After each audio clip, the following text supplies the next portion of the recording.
राधे राधे दोस्तों। सोमवार व्रत कथा। एक बहुत धनवान साहूकार था जिसके घर धन आदि किसी प्रकार की कमी नहीं थी, परंतु उसको एक दुख था कि उसके कोई संतान नहीं थी। वह इसी चिंता में रात दिन रहता था। वह पुत्र की कामना के लिए प्रति सोमवार को शिव जी का व्रत और पूजन किया करता था तथा सायंकाल को शिव मंदिर में जाकर शिव जी के श्री विग्रह के सामने दीपक जलाया करता था।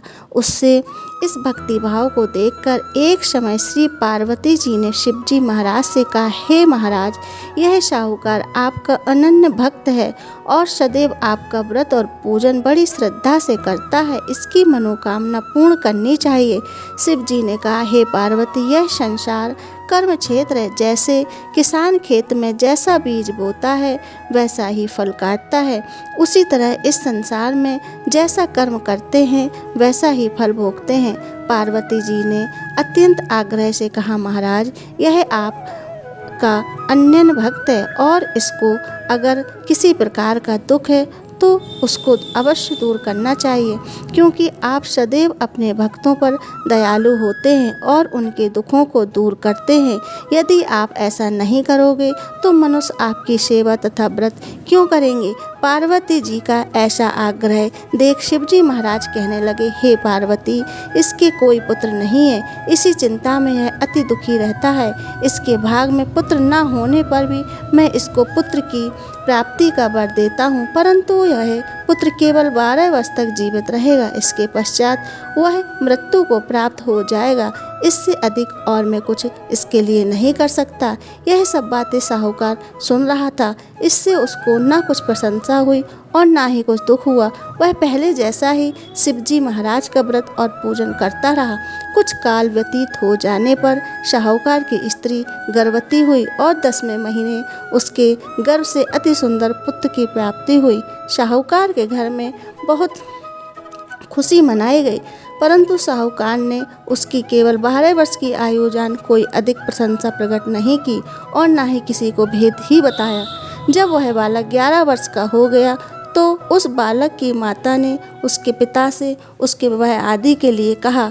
वह साहूकार कहने लगा कि अभी मैं इसका विवाह नहीं करूँगा, अपने पुत्र को काशी जी पढ़ने के लिए भेजूँगा। फिर साहूकार ने अपने साले अर्थात बालक के मामा को बुला उसको बहुत सा धन देकर कहा, तुम इस बालक को काशी जी पढ़ने के लिए ले जाओ और रास्ते में जिस स्थान पर भी जाओ यज्ञ करते और ब्राह्मणों को भोजन कराते जाओ। वह दोनों मामा भांजे यज्ञ करते और ब्राह्मणों को भोजन कराते जा रहे थे। रास्ते में उनको एक शहर पड़ा। उस शहर में राजा की कन्या का विवाह था और दूसरे राजा का लड़का जो विवाह करने के लिए बारात लेकर आया था वह एक आंख से काना था। उसके पिता को इस बात की बड़ी चिंता थी कि कहीं वर को देख कन्या के माता पिता विवाह में किसी प्रकार की अड़चन पैदा ना कर दें। इस कारण जब उसने अति सुंदर सेठ के लड़के को देखा तो मन में विचार किया कि क्यों न दरवाजे के समय इस लड़के से वर का काम कराया जाए। ऐसा विचार कर वर के पिता ने उस लड़के और मामा से बात की तो वे राजी हो गए। फिर उस लड़के को वर के कपड़े पहना कर तथा घोड़ी पर चढ़ा दरवाजे पर ले गए और सब कार्य प्रशंसा से पूर्ण हो गया। फिर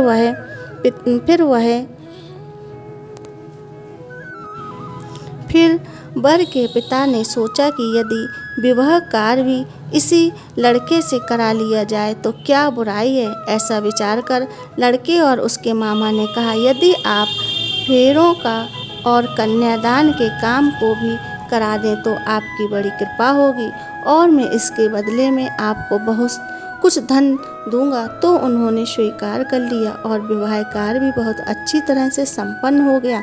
परंतु जिस समय लड़का जाने लगा तो उसने राजकुमारी की चुन्नी के पल्ले पर लिख दिया कि तेरा विवाह तो मेरे साथ हुआ है, परंतु जिस राजकुमार के साथ तुमको भेजेंगे वह एक आंख से काना है और मैं काशी जी पढ़ने जा रहा हूँ। लड़के के जाने के पश्चात राजकुमारी ने जब अपनी चुन्नी पर ऐसा लिखा हुआ पाया तो उसने राजकुमार के साथ जाने से मना कर दिया और कहा कि यह मेरा पति नहीं है, मेरा विवाह इसके साथ नहीं हुआ है, वह तो काशी जी पढ़ने गया है। राजकुमारी के माता पिता ने अपनी कन्या को विदा नहीं किया और बारात वापस चली गई। उधर सेठ का लड़का और उसका मामा काशी जी पढ़ने गए। वहाँ जाकर उन्होंने यज्ञ करना और लड़के से पढ़ना शुरू कर दिया। जब लड़के की आयु 12 वर्ष की हो गई, उस दिन उन्होंने यज्ञ रचा था कि लड़के ने अपने मामा से कहा, मामा जी आज मेरी तबीयत कुछ ठीक नहीं है। मामा ने कहा अंदर जाकर सो जाओ। लड़का अंदर जाकर सो गया और थोड़ी देर में उसके प्राण निकल गए। जब उसके मामा ने आकर देखा तो वह मुर्दा पड़ा था, तो उसको बड़ा दुख हुआ और उसने सोचा कि अगर मैं अभी रोना पीटना मचा दूंगा तो यज्ञ का कार्य अधूरा रह जाएगा। अतः उसने जल्दी से यज्ञ का कार्य संपन्न करा। ब्राह्मणों के जाने के बाद रोना पीटना आरंभ कर दिया। संयोगवश उसी समय शिव पार्वती जी उधर से जा रहे थे। जब उन्होंने जोर जोर से रोने की आवाज़ सुनी तो पार्वती जी ने कहा, महाराज कोई दुखिया जो रो रहा है उसके कष्ट को दूर कीजिए। जब शिव पार्वती पास जाकर देखा तो वह लड़का मुर्दा पड़ा था। पार्वती जी कहने लगी, महाराज यह तो उसी सेठ का लड़का है जो आपके वरदान से हुआ था। शिव जी कहने लगे, हे पार्वती इसकी आयु इतनी सी थी सो यह भोग चुका। तब पार्वती जी ने कहा, हे महाराज इस बालक को और आयु दो, नहीं तो इसके माता पिता तड़प तड़प कर मर जाएंगे। पार्वती जी के बार बार आग्रह करने पर शिव जी ने उसको जीवन वरदान दिया और शिव जी महाराज की कृपा से लड़का जीवित हो गया। शिव पार्वती जी कैलाश चले गए। तब वह लड़का और मामा उसी प्रकार यज्ञ करते तथा ब्राह्मण को भोजन कराते अपने घर की ओर चल पड़े। रास्ते में उसी शहर में आए जहाँ उसका विवाह हुआ था। वहाँ पर आकर उन्होंने यज्ञ आरंभ कर दिया तो उस लड़के के ससुराल ने उसको पहचान लिया और अपने महल में ले जाकर उसकी बड़ी खातिरदारी की। साथ ही बहुत दास दासियों सहित आदरपूर्वक लड़की और जमाई को विदा किया। जब वह अपने शहर के निकट आए तो मामा ने कहा, मैं पहले तुम्हारे घर जाकर खबर कर आता हूँ। जब उस लड़के का मामा घर पहुंचा तो लड़के के माता पिता घर की छत पर बैठे थे और यह प्रण कर रखा था कि यदि हमारा पुत्र कुशल लौट आया तो हम राजी खुशी नीचे आ जाएंगे, नहीं तो छत से गिरकर अपने प्राण खो देंगे। इतने में उस लड़के के मामा ने आकर यह समाचार दिया कि आपका पुत्र आ गया है, तो उसको विश्वास नहीं आया। तब उनके मामा ने शपथ पूर्वक कहा कि आपका पुत्र अपनी स्त्री के साथ बहुत सारा धन लेकर आया है।